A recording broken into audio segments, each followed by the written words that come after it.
Hello everyone, and welcome to this new video where we will see the myths and legends around the mysterious Golden City known for many years.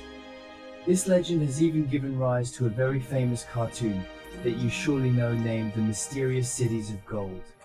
And even if many of you know this legend or this cartoon, very few know that in reality the mysterious cities of gold really existed among the Incas. They would be known as Paititi. For them, it would be a sunken city that would be buried with an immense treasure named the Treasure of. This city would even be built entirely of gold, making the importance of this place even greater to start from the beginning. This legend will begin in the 16th century, when the Inca emperor will be taken prisoner by the Spaniards. In exchange for his release, the Inca emperor will make a terrible mistake. He will offer them an immense amount of gold. The Spaniards are far too stingy. They will then take the gold, but will also take the Incas prisoner before killing him. Check. The Incas are said to have left their village through underground passages and took with them the majority of their treasures, and it was thanks to this fabulous treasure that they would have built the city of Paititi, the city of gold. However, it is only in 1539 that this legend will really gain momentum, especially with the story of Narco who will claim to have explored the region and discovered north of an ancient Inca village, a city made entirely of gold. With a huge treasure inside that he could not even have brought back, this myth then evolved to spawn many other legends. You probably know El Dorado or the City of Caesars. According to myths, Paititi should be located in the south of Peru, somewhere in the Cusco region, in the middle of the Amazon rainforest. This city would have been erected on top of a mountain, in an area where no explorer or archaeologist would have ever set foot before. The area would also be very dangerous and almost impossible to reach to prevent anyone from being able to find it. And with recent discoveries, it's safe to say that the Incas are renowned for building cities that are hard to find and hard to reach. Many of them have yet to be rediscovered nowadays and remain for the time being at the order of limit orders. In recent years, many discoveries have been made in connection with the Golden City and Paititi. They could support and confirm this legend. Among the discoveries are petroglyphs that are actually a map indicating a very important place for the Incas. She would explain how to reach this place by crossing the Amazon forest. Experts who have looked at these petroglyphs would even affirm that they speak of a fabulous treasure and correspond in particular to the City of Gold or Paititi. Nevertheless, the entirety of the petroglyphs have not succeeded in being deciphered.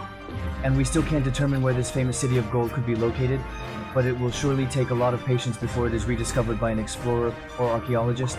But maybe with current technology we will find it easier. Among the most recent explorers who have tried to look for it, we find in particular Thierry Jammer, who has tried since 2009 to gain his reputation to discover the location of this famous golden city. But for now, she's still nowhere to be found.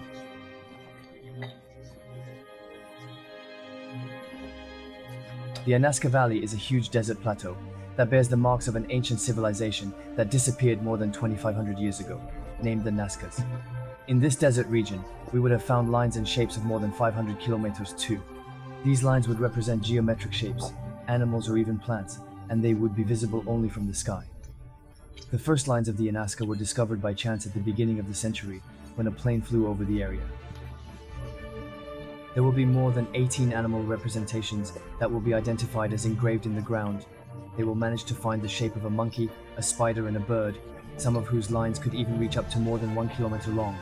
But if these shapes are only visible from the sky, a real question must be asked: how, for whom, and why did they do this? Specialists who have looked into the subject have not really succeeded in determining convincing explanations for the time being. For them, everything remains of the order of hypothesis, and some are very extravagant. Some old legends say that these lines were made by a people who could fly. In Alaska, no one could fly. Some theories will therefore say that they are extraterrestrials, or an ancient civilization that did not come from our planet.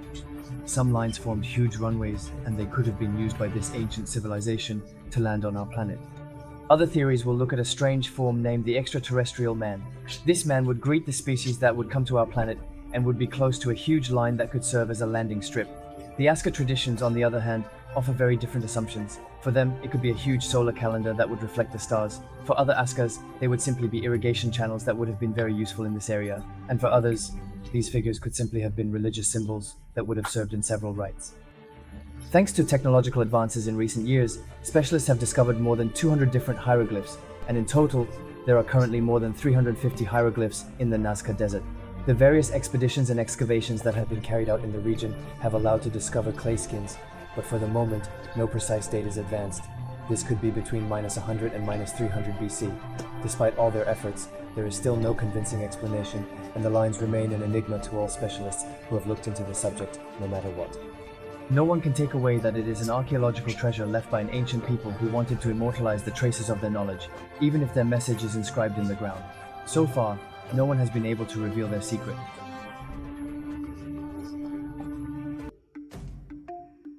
This tale starts in 1952 with an explorer named Daniel Rousseau. He embarked on an exploration on the Peruvian plateau named Marcahuasi.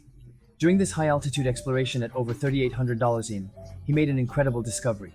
On more than 200 hectares, he documented over 200 unique sculptures carved directly into the stone. These sculptures represented humans or plant species, with some measuring up to 30 min high and over 200 mm wide. To this discovery, Rousseau devoted his entire life trying to define the origin of these sculptures.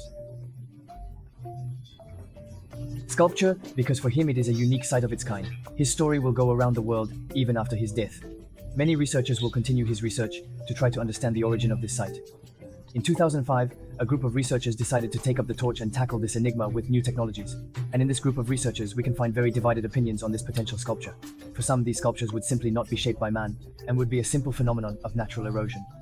For others, it could be a phenomenon like that, and people who would look at these sculptures, they would simply see representations due to their imagination. However, some geologists argue it is impossible for these sculptures to have appeared naturally over the same period. According to these geologists, these sculptures could be dated at over 100,000 years old. This raises a big question. What civilization could have built them over 100,000 years ago? Interestingly, some researchers have noticed similarities between these sculptures and others worldwide.